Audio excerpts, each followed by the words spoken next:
Donc, maintenant qu'on a vu, les travaux de tous les groupes, on va pouvoir passer à une partie donc, conclusion transversale, donc qui cherche à, bah, voilà, à résumer en fait les résultats de tous ces groupes et à faire un peu des mises en lien, entre ce qui a été fait.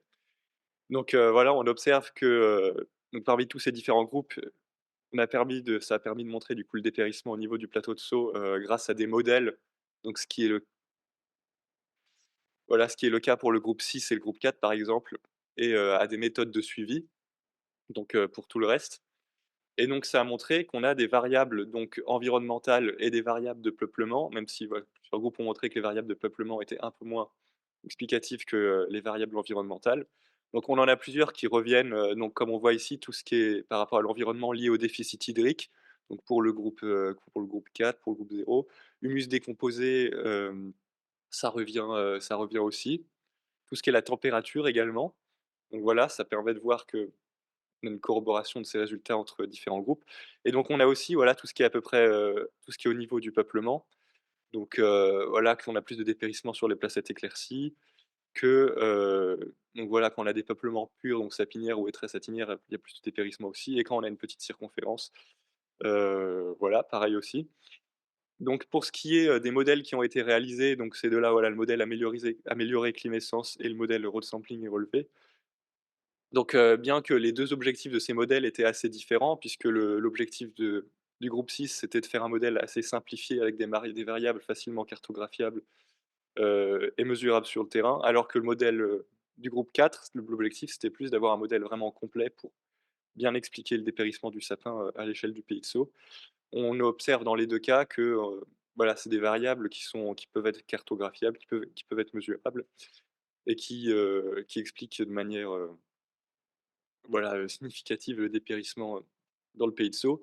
Juste le problème, voilà, de ces 2 modèles, c'est que, a priori, donc voilà, par rapport à ce qui peut être observé en biblio, heu, c'est pas des modèles qui seraient extrapolables à d'autres massifs, forestiers. Donc on a essayé, par exemple, pour le modèle Climessence, d'adapter le modèle sur le massif des Vosges, ça va pas donner des résultats concluants. Et pour le modèle road sampling et relevé, bien que, le modèle ait été renforcé par des données qui ont été collectées au niveau de toute la région Occitanie, il n'y a pas encore eu d'essais sur d'autres massifs montagneux qui pourraient, enfin d'autres massifs forestiers pardon, heu, voilà qui pourraient, confirmer le fait que ce modèle, peut être, généralisable.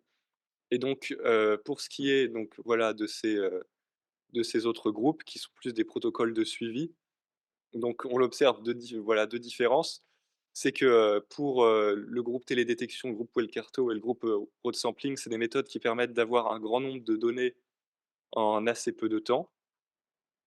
Et pour ce qui est René-Coffort et Climadapt, donc c'est des données qui sont plus, localisées. On a un nombre de placettes moins important, donc voilà, ça peut pas donner des indications à une grande échelle d'un peuplement ou, voilà, ou d'une région, mais ça permet d'avoir des données sur des paliers de temps assez longs, donc voilà, c'est intéressant, aussi. Et donc voilà, donc toutes ces méthodes ont permis de montrer qu'on a un dépérissement assez important, voilà, dans le Pays de Caux et donc ça fait une transition avec, ce qui va suivre.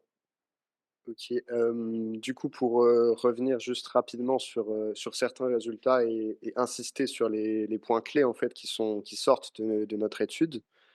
On a montré que avec nos différents modèles, c'était, bah, tout d'abord les facteurs de peuplement qui ressortaient. On avait, un effet densité avec, en cas de densité plus importante, une perte, de l'accroissement et un manque, d'aiguilles plus élevé. Potentiellement un effet du mélange, qui ressortait avec donc un effet positif de l'épicéa et un effet négatif du hêtre qui reste encore, à expliquer et de la circonférence relative, qui donne donc un indicateur de la position de l'arbre, socialement dans la forêt et donc qui montre un impact de la compétition. On avait aussi, donc pour ce qui est des facteurs climatiques, un des résultats intéressants, c'est que, pour le groupe qui a testé des dynamiques climatiques, en fait, c'était tout d'abord les facteurs de dynamique climatique justement qui ressortaient avant, les facteurs de climat actuels. Donc c'était le groupe de modélisation, En fait, on avait comme variable explicative du dépérissement, on avait qui arrivait en premier ce qui était perte de réserve utile et hausse du manque d'évaporation, donc qui sont des variables d'évolution. Donc ça démontre que le sapin a du mal en fait à s'adapter au changement climatique. Donc c'est une donnée très intéressante et chacun des groupes a montré aussi un impact du climat actuel, donc de la température maximale en été par exemple qui ressortait, dans le chapitre 6.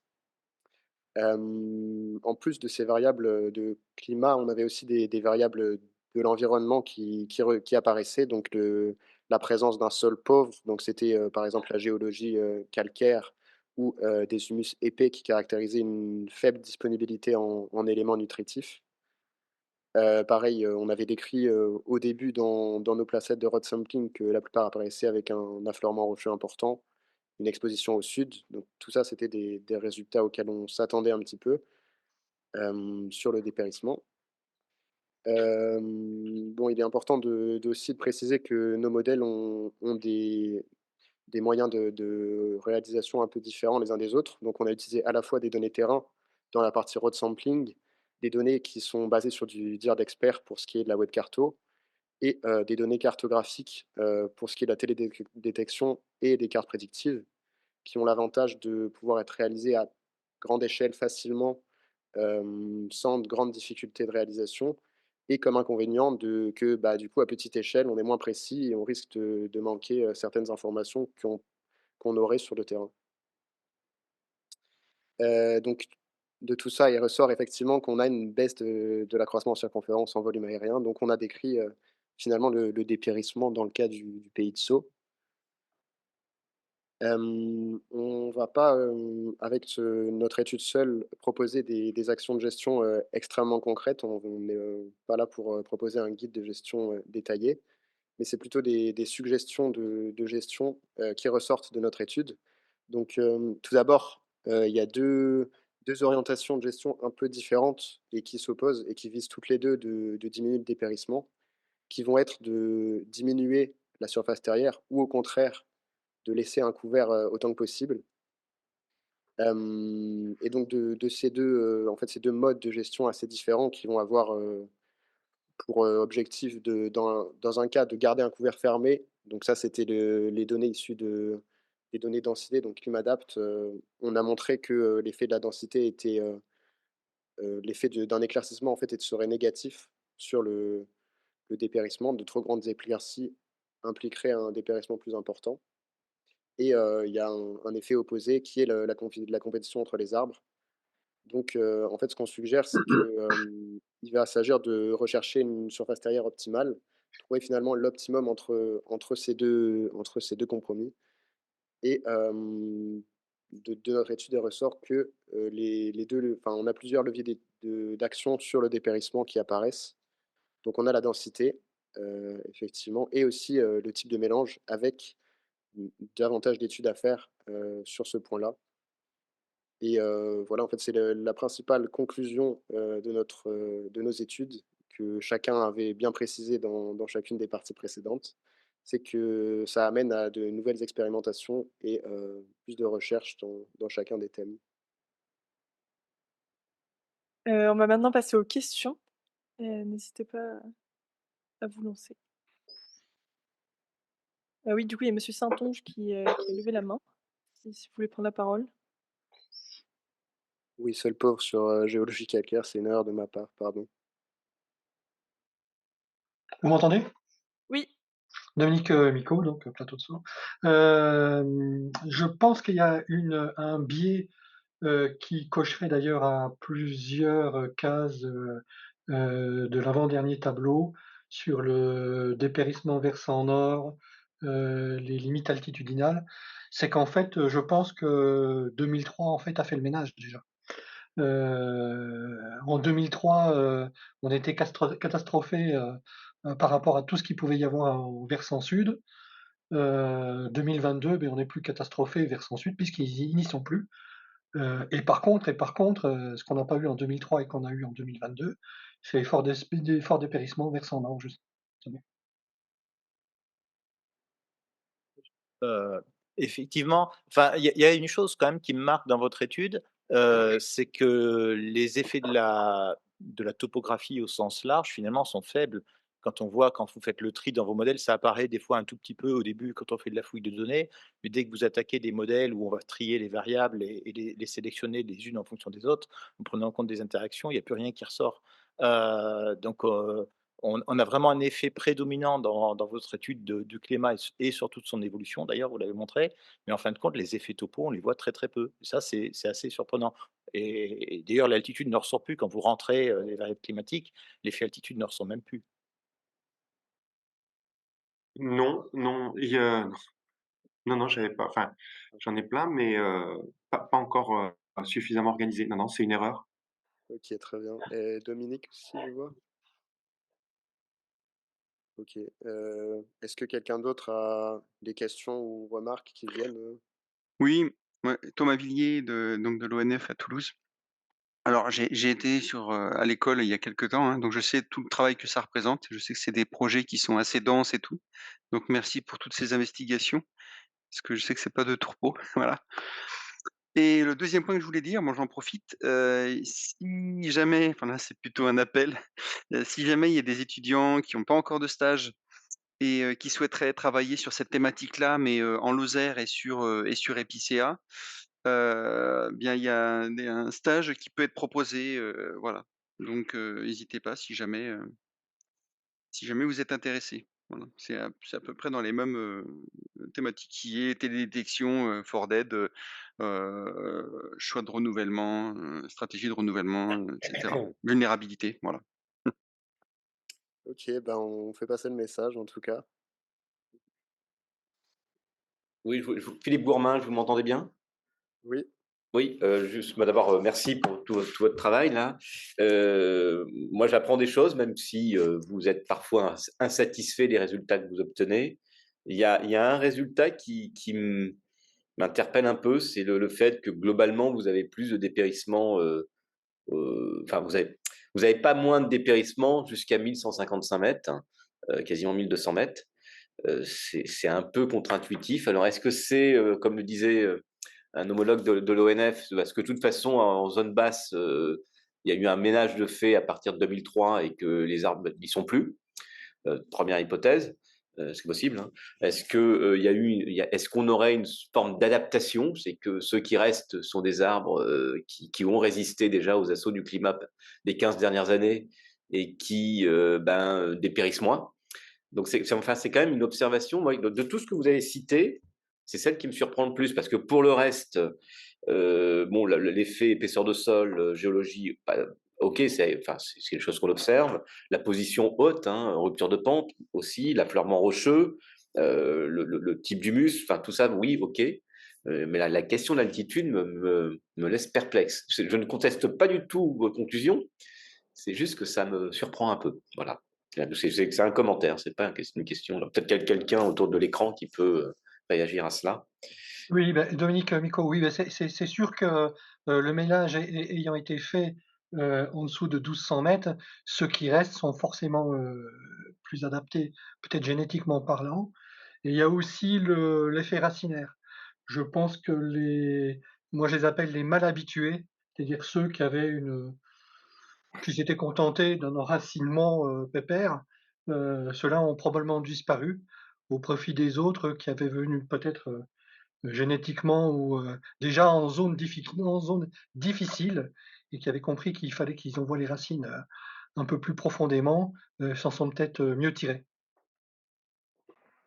question, remarque sur ce sujet? Ouais, non, c'est une réaction à la réaction. Oui, bah, effectivement, je trouve que c'est quelque chose de très intéressant, mais on le voyait, moi j'ai fait des placettes à 500 mètres d'altitude, là, au nord du plateau de Sceaux et effectivement, c'était pas plus dépayssant qu'à 1000 mètres d'altitude sur le plateau. Donc sur le terrain, déjà, on le voit ça et c'est assez étonnant, effectivement. Alors, c'est étonnant, mais quelque part, ça m'étonne pas parce que quand on a fait des travaux dans le massif vosgien, on a vu exactement la même chose, et effectivement, enfin, moi, je le traduis par, de l'adaptation des peuplements, à ces conditions chaudes et sèches. Alors effectivement, après, il y a une chose aussi, c'est qu'il y a un écrémage on voit sur le sapin, c'est pas des dépérissements massifs où tout le peuplement disparaît. Il y a une sorte de coupe, une sélection, d'arbres qui vise à diminuer ensuite, ça diminue l'interception de l'eau, ça diminue l'évaporation. Donc est-ce que les peuplements s'adaptent pas aussi, ils s'autorégulent pas un minimum, en interceptant et en prélevant moins d'eau et du coup ils survivent mieux? Mais oui, je traduis vraiment ça moi par de l'adaptation comme on l'a vu dans le massif vosgien. Mais c'est à étudier ces choses-là effectivement et jusqu'à quand ça va durer? Là on peut se poser des questions. Oui, enfin, encore Philippe Gourmand, excusez-moi, un autre point là qui m'a frappé là, c'est cette question du être. Le fait qu'il y aurait, a priori, plus de dépérissement dans des peuplements mélangés, et très sapinières que dans des peuplements purs. Là, c'est un peu contre-intuitif, mais est-ce que on a bien compris que vous n'avez pas pu, non plus croiser avec d'autres variables parce que le être, on va le trouver à une certaine altitude. Donc, est-ce que c'est un effet plus altitude ou plus un effet mélange? Enfin là, c'est un point à creuser ça quand même.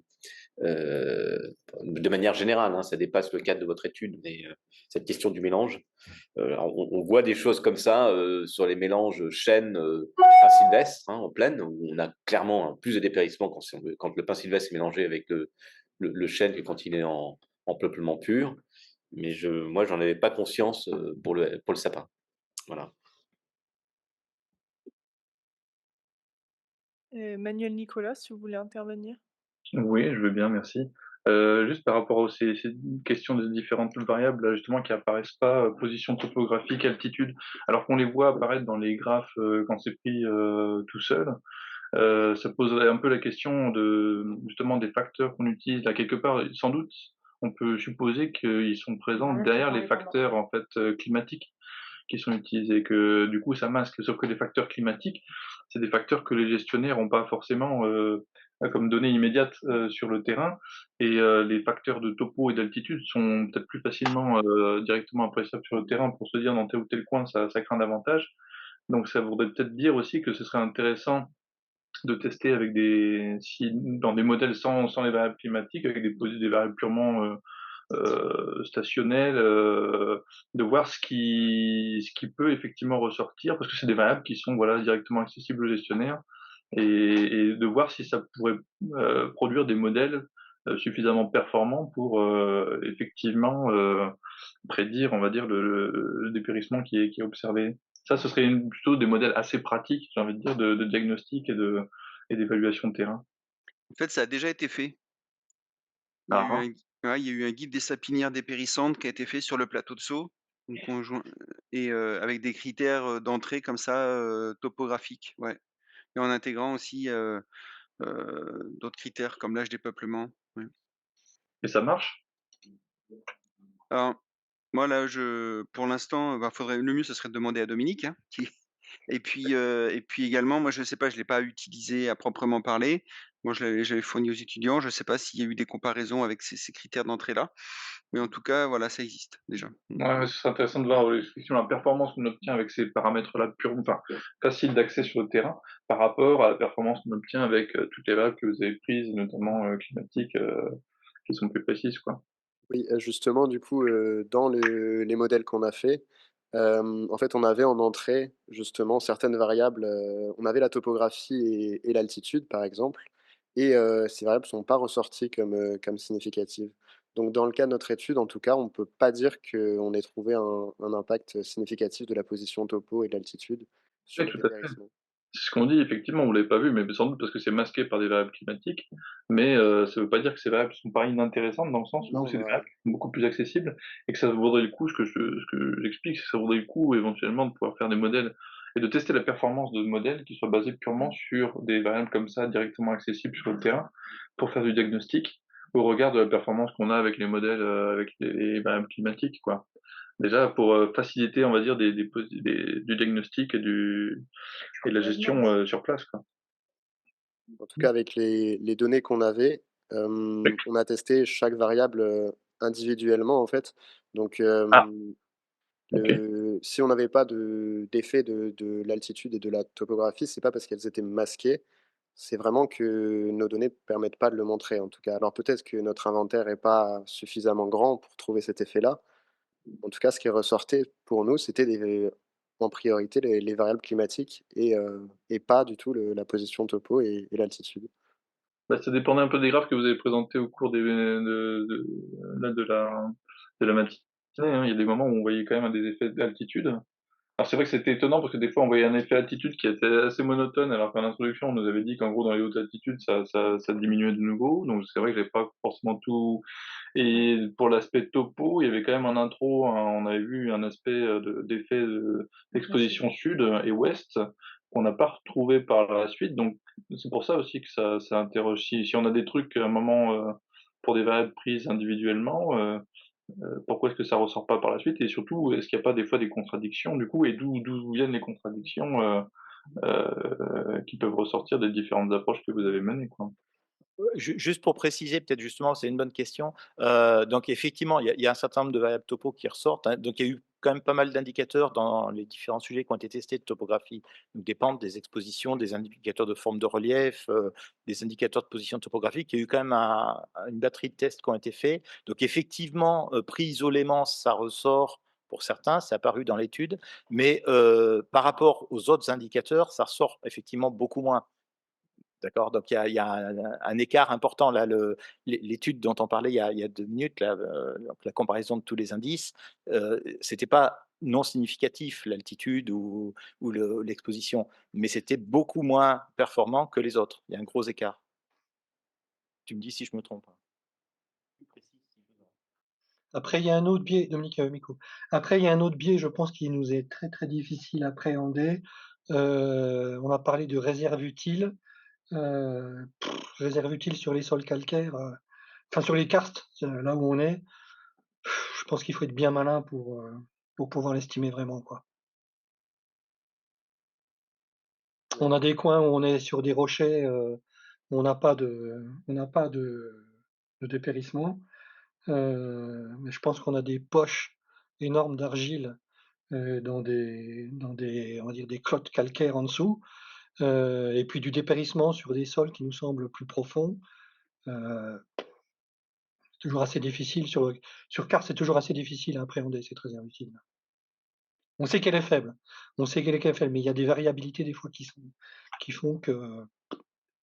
De manière générale, la réserve utile, elle est pas facile à estimer, hein. En général, la prospection qu'on fait, que du pédologue, elle est bien moindre que la prospection par l'arbre, quoi.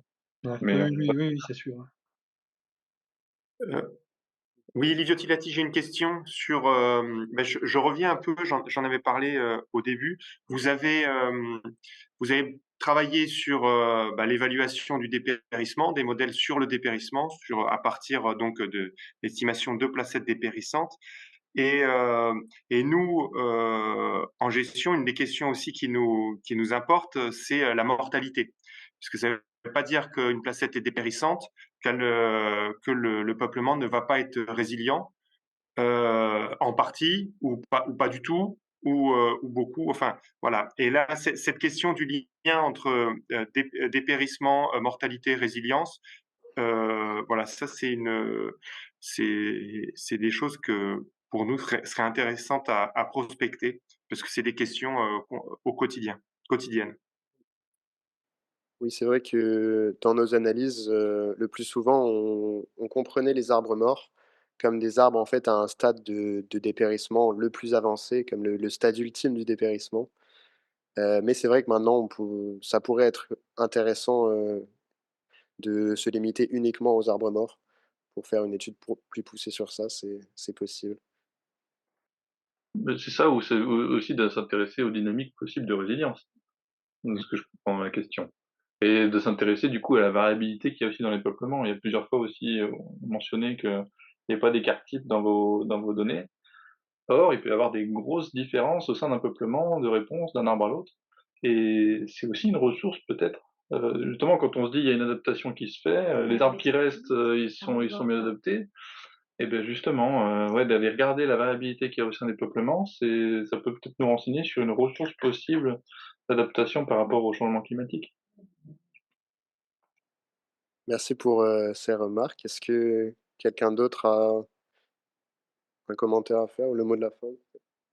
Oui, juste, voilà, on vous passe les diapositives de bibliographique. Le bibliographique, vous pouvez le retrouver dans le rapport. Voilà et on vous remercie d'avoir, assisté à cette présentation.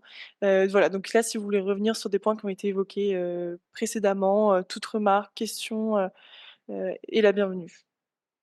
Ouais, alors juste pour conclure, un grand merci déjà aux commanditaires du projet, donc je pense au DSF, à l'ONF et à la Belle Forêt, parce que c'était des sujets qui étaient intéressants.